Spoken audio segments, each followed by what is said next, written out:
Saludo en el nombre de Cristo Jesús, paz a vosotros. ¿Cómo se sienten en esta tarde, hermano? Híjole, creo que no, porque unos hasta bostezando dijeron bien. ¿Cómo se sienten esta tarde, hermano? Bien. ¿Bien qué? Y bien bendecido, ¿no es así? Dice el estribillo, si alguien te pregunta cómo estás, debes de responder: bendecido, bien bendecido, así dice, ¿no, hermanos? Tómense lugar, hermanos, y en esta tarde vamos a estudiar la palabra de nuestro Dios. De nuestro hermano, que aquí hay una Biblia con letra grande y qué bueno.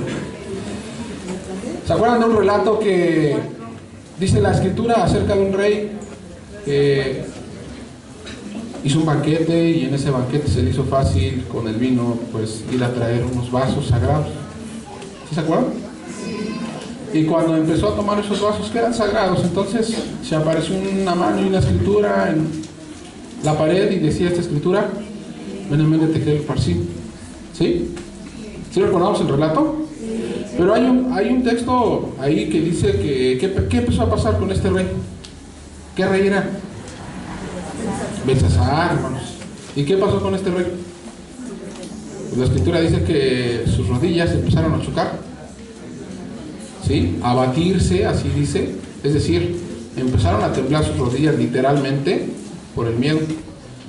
Creo que estoy igual ahorita, hermanos. No me ven, qué bueno. Pero vamos a estudiar la palabra de nuestro Dios, hermanos. Me da pues mucho gusto estar en este lugar. Primeramente agradezco a Dios la oportunidad y también al ministerio que ha tenido a bien el invitarme, hermanos, para trazar la palabra de nuestro Dios. El tema, hermanos, que hemos de tratar esta tarde quizás ya sea rutinario, diríamos trillado también, pero es vestidos de amor. Y cuando comenzamos a hablar de amor, es un tema que se ha predicado durante mucho tiempo, hermanos. Pero para vestirse de amor, como leíamos en la lectura y indicaba nuestro hermano en Colosenses capítulo 3, versículo 10 al 17, nos habla de algunas exhortaciones, pero básicamente es una recomendación y enfáticamente dice: vestidos de caridad o de amor, dicen otras versiones. Pero una de las preguntas que me surgen primero, hermanos, es ¿cómo te puedes vestir? ¿Cómo te puedes vestir de amor? ¿Qué es lo que hacemos normalmente cuando somos invitados a algún evento, a alguna boda, o cuando venimos el día del sábado, hermanos? Así como nos levantamos, nos venimos con esa ropa. ¿Por qué? Pues porque no es apropiada, ¿no? No es apropiada y quizás tenga pues sudor, o esté sucia, o sea inapropiada. Y entonces lo primero que tenemos que hacer para podernos vestir, ¿qué es? Cambiarnos. Y para podernos cambiar, ¿qué necesitamos hacer? Retirar primero, antes de bañarnos, retirar la ropa que traemos puesto, ¿sí o no, hermanos? ¿O quién se mete a bañar con ropa? Pues nadie. Lo primero que tenemos que hacer es retirar la ropa que tenemos puesta. Y si nos vamos a vestir de amor, primero es necesario, hermanos, retirar lo que traemos puesto. Es decir, no podemos poner ropa sobre ropa o encimar una muda de ropa sobre otra, o sea, sí. Y la palabra de nuestro Dios, hermanos, nos habla en el libro de Colosenses, en esta carta, hermanos. Básicamente en el capítulo 3 habla acerca de una exhortación que se le hace a la iglesia de Colosa, y en los primeros 10 versículos enfatiza acerca de cierta recriminación en cuestiones o faltas que ellos habían tenido. Vamos a leerlo. Colosenses capítulo 3, versículo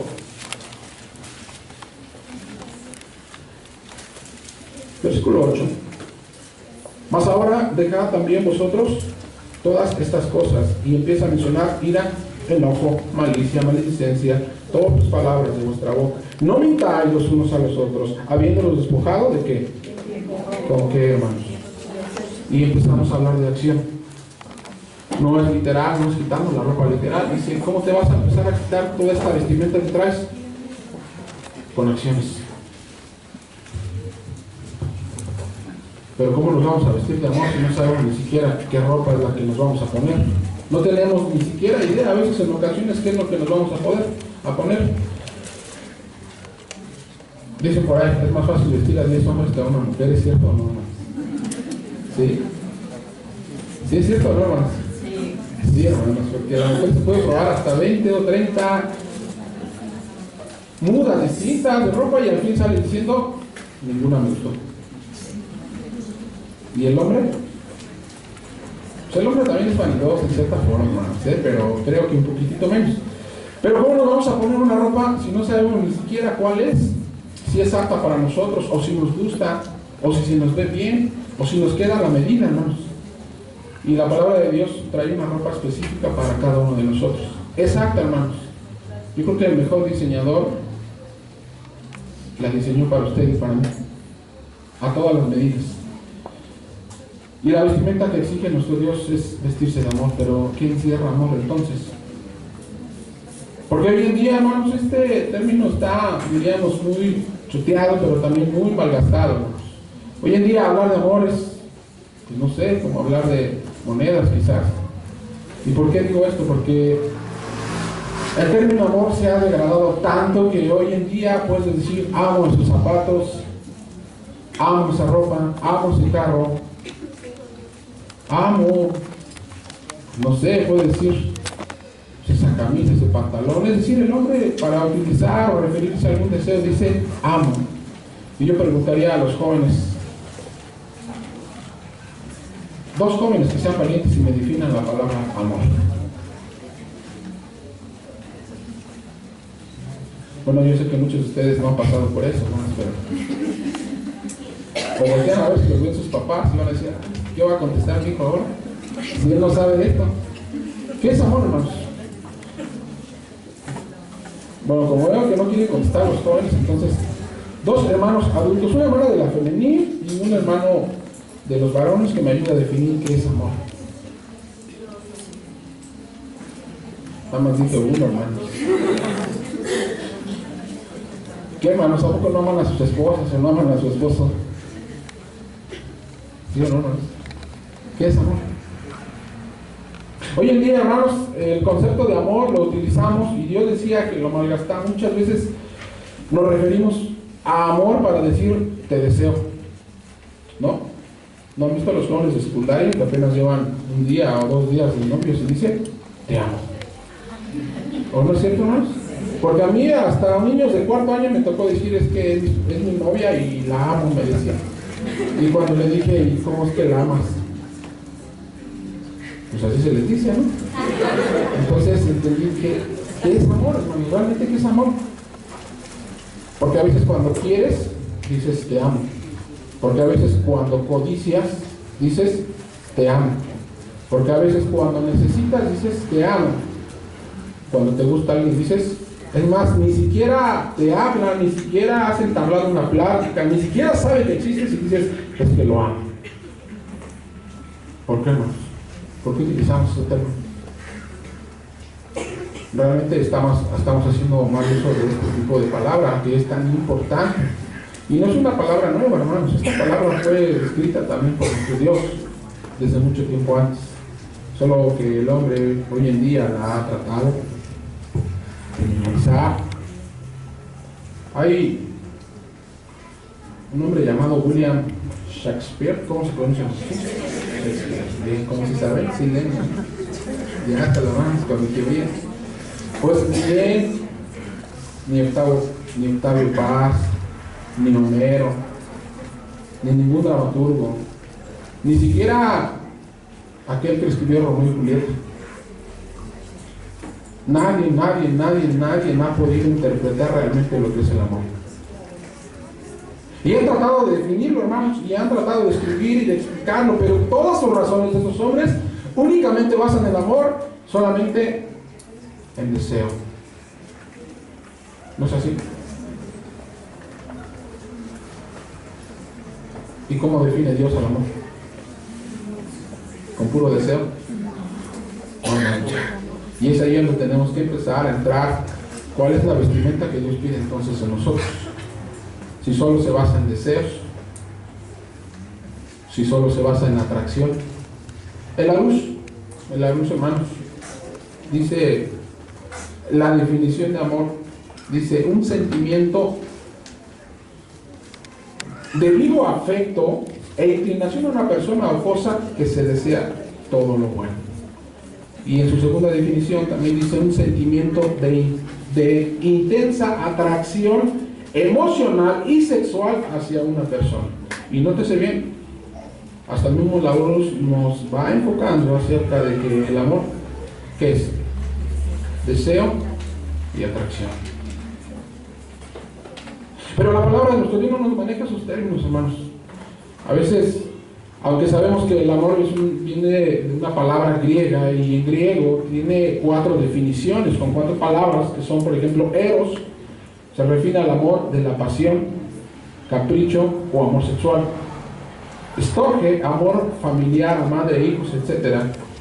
Fileo también se define como amor, pero hacia amigos, el afecto hacia conocidos. Pero el término que utilizaba el Señor Jesús se refería al término agap, que es amor, que es sufrir. Hay una gran diferencia entre estos 3 términos y el cuarto, hermanos, porque normalmente todos dicen que el amor es color de rosa y que en el amor no se sufre y que todo es paz y que todo es tranquilidad, y que hasta te dicen es que tú nunca has estado enamorado, pero cuando se enamora, ¿y cómo sabes que estás enamorado? Se sienta aquí y hasta maripositas y que se va a hacer el corazón y empiezan a definir. A este amor no se refiere el Señor. El amor de Dios, dice, se refiere también al sufrimiento, hermanos. Y es que Deuteronomio capítulo 10, versículo 12, vamos a ver.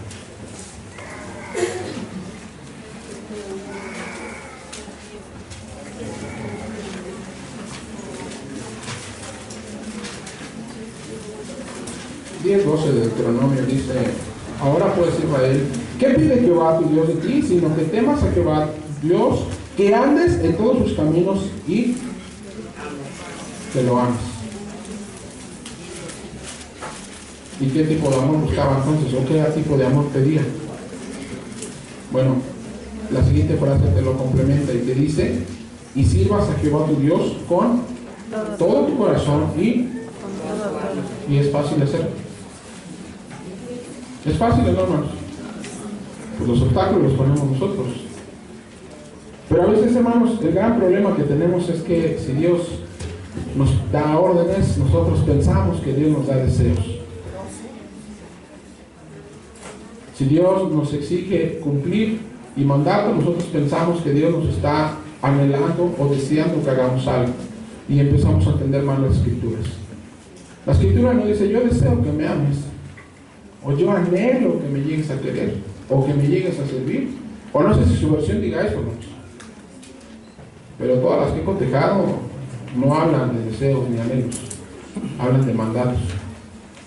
Y es ahí donde radica el hombre, porque entonces empieza a distorsionar la Escritura y a decir: pues yo creo que Dios piensa esto, pues yo creo que Dios no se enoja, pues yo creo que Dios no es tan malo, yo creo que Dios, cuando empezamos el yo creo, y a pensar y hablar por Dios, vamos mal.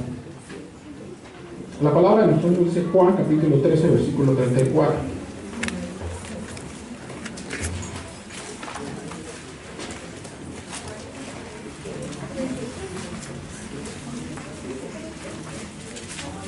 Si lo tienen de la lectura, alguien, por favor, alguien. 13, 34, 35.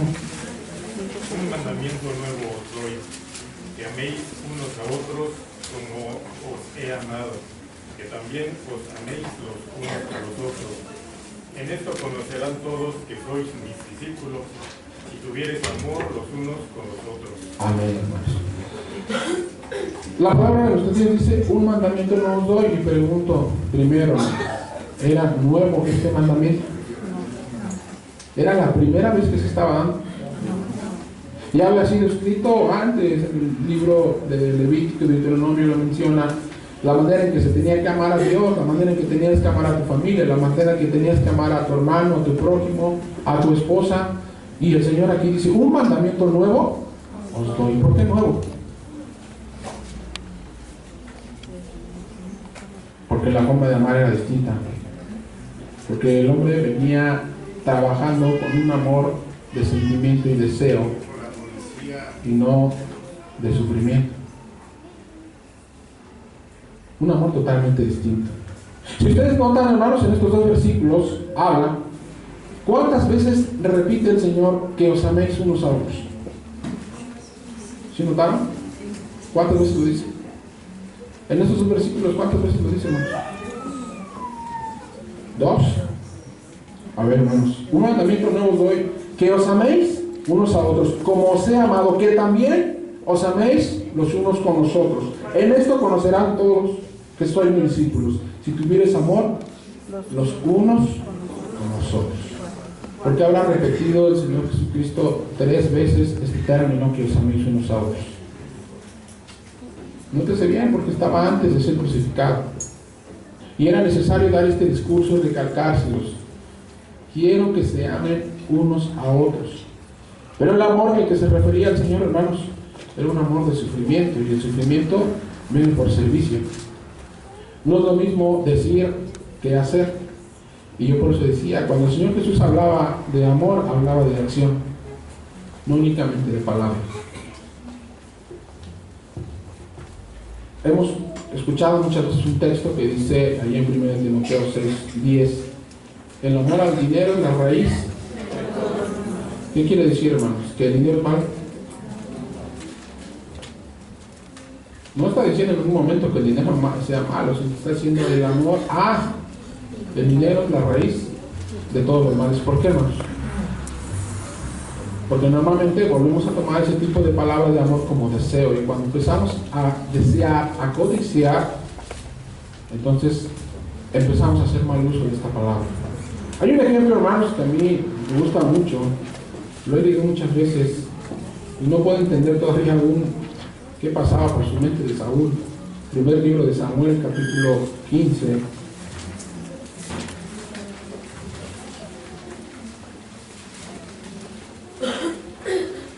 En la semana tuve oportunidad de platicar con... Ustedes lo conocieron. Antes estaba en la iglesia de Tislagua,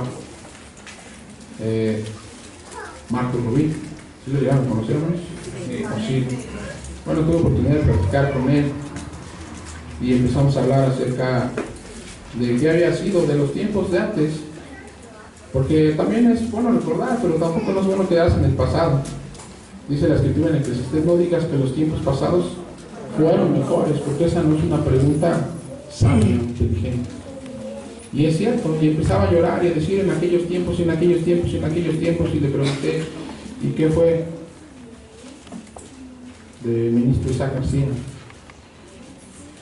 Y me dijo, se volvió mesiánico. Y ahora es mesiánico ortodoxo. Y ahora trae la barba larga. Y ahora, y empezó a decir, pues le dije, después de ser un ministro de la iglesia, volver atrás. Por algo la Escritura decía, tengo contra ti que has dejado, porque te dejaste de interesar. Y entonces cuando te empiezas a desvirtuar y a dejar ese amor y a dejar ese servicio a Dios, como que tu mente empieza a ocuparse en otras cosas, y cuando te alejas de Dios, dice la Escritura, Dios te entrega a mentes depravadas. Y entonces lo que no hacías, lo terminas haciendo. Y a lo que te parecía mal ahora, le puedes llamar bueno. ¿Qué cita les dije, hermanos? 1 Samuel 15, pero no 1 Samuel, capítulo 15, versículo 2. Así he dicho Jehová de los ejércitos, acuérdame de lo que hizo Amalek a Israel, que se le opuso en el camino cuando subía de Egipto. Bueno, pues, hiera a Amalek y destruirás de él todo lo que tuviere, y no, ¿qué? Te apiades. ¿Y qué es apiadar? No tengas sentimientos ni compasión. Te estoy dando una orden, y esa orden es destruye. Y volvemos a lo mismo.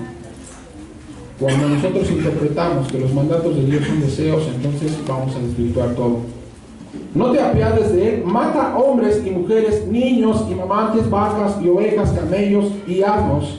Saúl pues juntó a todo el pueblo y reconocióles en Telaim 200,000 de a pie y 10,000 hombres de Judá. Y viniendo Saúl a la ciudad de Amalek, puso emboscada en el valle, y hasta ahí todo iba perfecto, porque hasta ahí iba obedeciendo al Señor.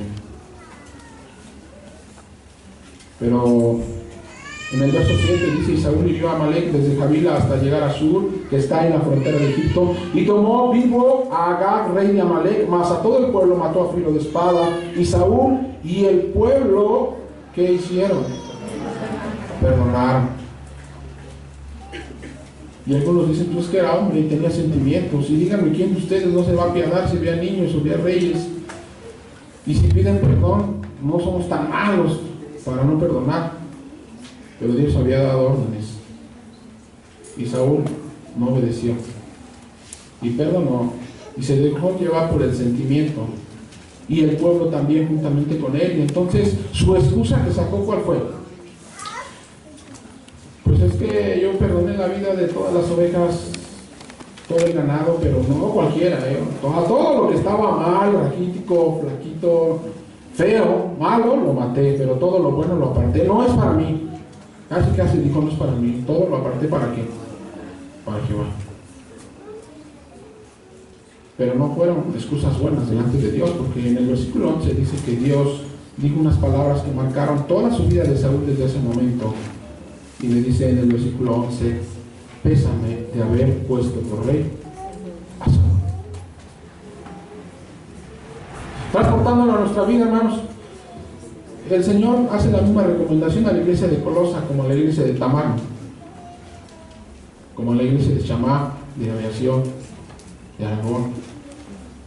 Y la recomendación es la misma: quiero que te quites de toda la ira, de toda malicia, de todas las cosas. Quiero que arrases y le des muerte a todo ello. Si quieres recibir una vestimenta, tienes que dar muerte a la otra. Pero a veces nosotros, hermanos, desacatamos la orden y decimos: ¿qué de malo tiene? Yo recuerdo mucho un ejemplo que me platicaban y se me quedó grabado en la escuela. Todavía estudiaba en la primaria. Todavía no había computadoras ni internet, hermanos. Pero recuerdo que una profesora nos empezó a contar una historia. Nos dijo acerca de una conejita que estaba muy atareada tratando de arreglar su casita porque venían fríos, y entonces pues tenía que tapar todos los agujeritos y dejarla apta, y tenía que almacenar alimento para no padecer. Mientras tanto, una zorra estaba afuera. Dice que ella empezaba a jugar y a jugar y a jugar y a jugar y a jugar, pero cuando llegó el momento del frío, pues la conejita tenía todo, se había preparado, y cuando estaba adentro, entonces no tenía necesidad de padecer. Y entonces la zorrita le empezó a tocar y le dijo: déjame entrar, déjame entrar, déjame entrar, déjame entrar, déjame entrar, déjame entrar. Y la conejita dijo: no. Y fue tanta la insistencia que conmovió el corazón y terminó abriéndole. Le dijo: te prometo que pasando los fríos me voy de aquí.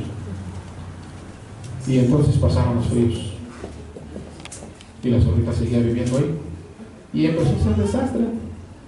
Y cuando pasaron los fríos, le dijo la conejita: quedamos en un acuerdo y quedaste que te ibas a ir. Y dijo: mira, pues yo estoy a gusto, y el que no esté a gusto, que se vaya. Y se quedó grabado, hermanos, porque es cierto. Porque a veces el Señor te pide que borres todo por completo, y tú a veces quieres dejar pues las viejas cosas, y a veces el enemigo te toca y te dice: déjame entrar, y te dices: nada más por una fiesta, nada más por un sábado, nada más por esto, y nada más, y nada más, y nada más, y cuando te das cuenta, ya es demasiado tarde. La decisión que tomó Saúl aquí, hermanos, marcó toda su vida. Desobedecer a Dios y no acabar con lo que le iba a traer consecuencias, le costó su vida. Y si Dios nos ha dado, hermanos, la encomienda de destruir todo aquello que nos aqueja, prácticamente te está diciendo: quieres vestirte de amor, tienes que quitarte esta vida vieja que está aquí. Pero a veces nosotros nos queremos vestir de amor, pero por dentro seguimos trayendo todavía ira, enojo. Todavía seguimos diciendo maldicencias dentro de la iglesia, hermanos. O odio. ¿Quién ha sentido odio contra su hermano? Que bueno, los felicito, en esta iglesia no se da. Pero hermanos, es malo, son pensamientos nocivos. Vamos a leer, hermanos, el libro de Juan, capítulo 3.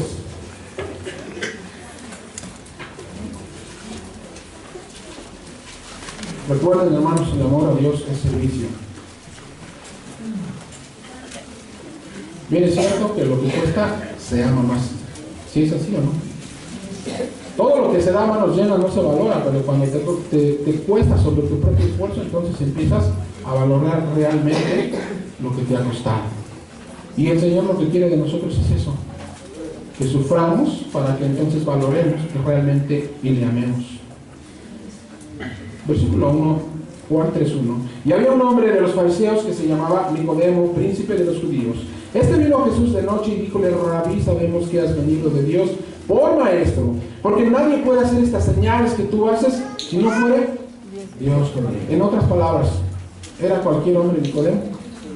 Nicodemo hace 3 apariciones, hermanos. Únicamente en los 21 capítulos del libro de Juan hace 3 apariciones. Y esta es la primera entrevista que tenía con el Señor Jesús. Le había conocido, sabía de él, sabía que existía, le había escuchado. ¿Y qué cargo tenía Nicodemo? ¿Mandé? Sí, hermanos, era miembro del Consejo del Sanedrín, era miembro del Sanedrín, y no era cualquier persona. Y pregunto, debió de haber sido una persona elocuente, preparada, inteligente, con conocimientos. Tenía un buen lugar, tenía una buena responsabilidad. Pero cuando escuchó hablar del Señor, hermanos, hubo algo que lo estuvo deteniendo todo el tiempo. Y entonces aprovechó de noche. ¿Por qué de día no? Porque tuvo miedo. ¿Miedo a qué?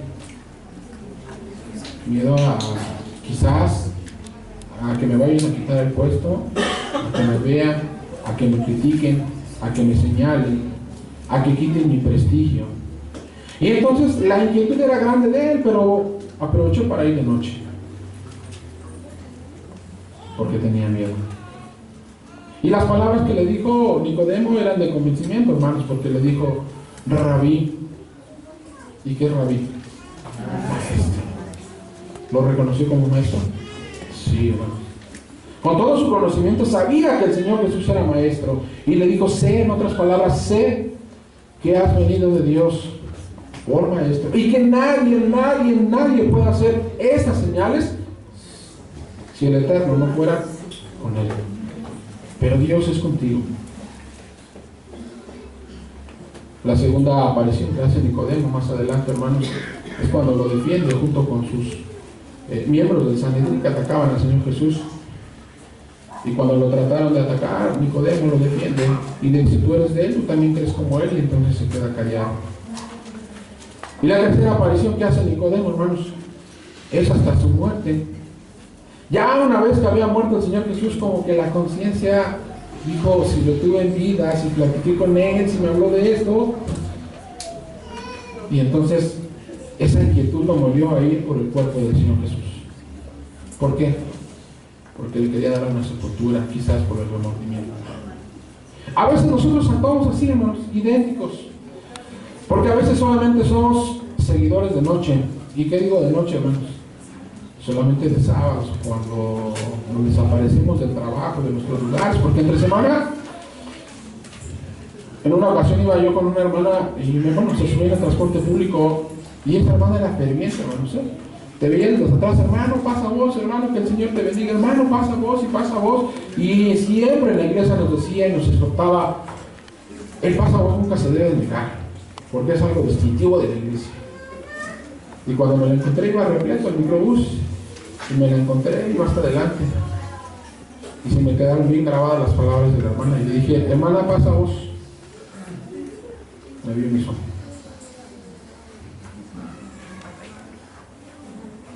Recuerden, hermanos, el amor de Dios no es solamente palabras, sino acción. Eso es lo que pide Dios, hermanos. Su amor debe de ser demostrado con acciones, no nada más con palabras. Y entonces, hermanos, a veces en ocasiones nos comportamos como Nicodemo. Cuando hay algún problema y que se nos viene, entonces sí queremos hacer hasta lo imposible por acercarnos. Pero cuando estamos bien, pues al cabo el Señor no se enoja que sea pues a lo mejor de mediodía o de un sábado, sin sábado, no. O nada más de sábado. Yo guardo y cumplo al Señor de tarde a tarde, pero ya de domingo a viernes no me hablen, porque entonces... Decía un hermano cuando le invitábamos a la iglesia: ¿cómo me gusta venir a esta iglesia? ¿Por qué, hermano? Porque aquí terminan el culto a las 6 de la tarde. Entonces,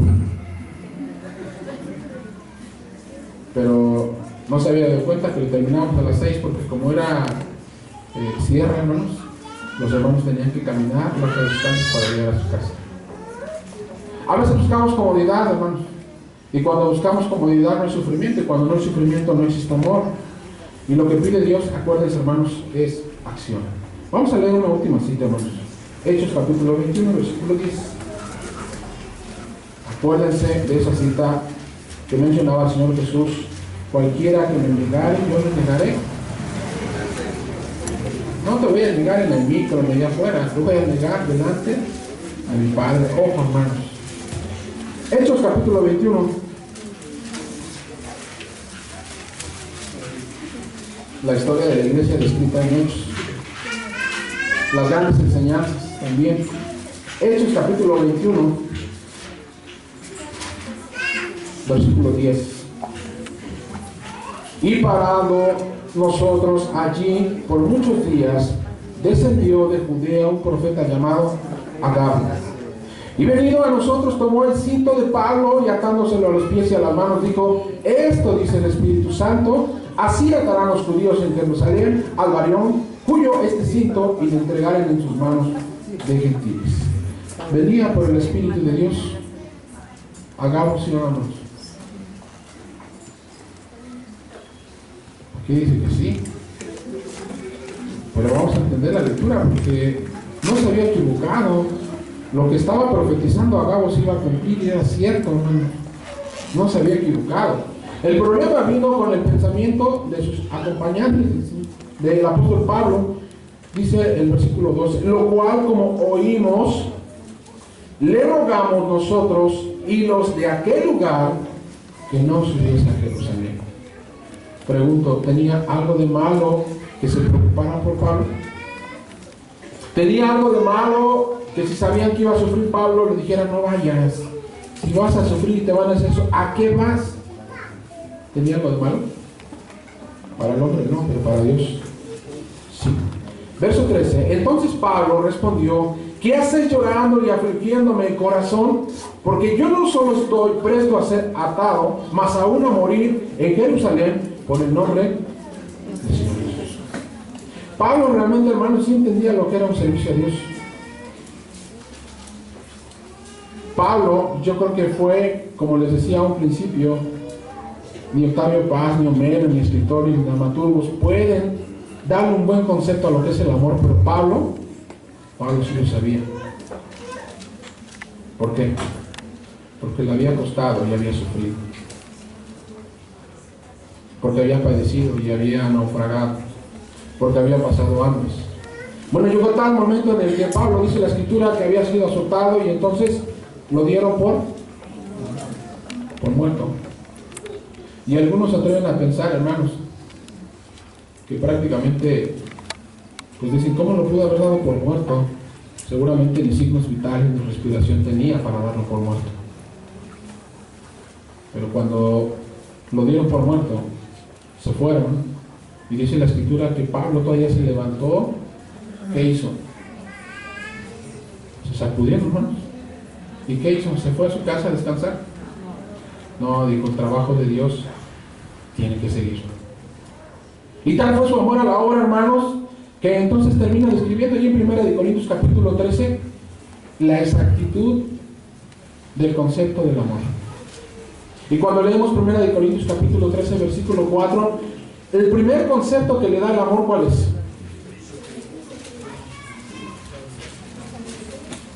La caridad o el amor, ¿qué es?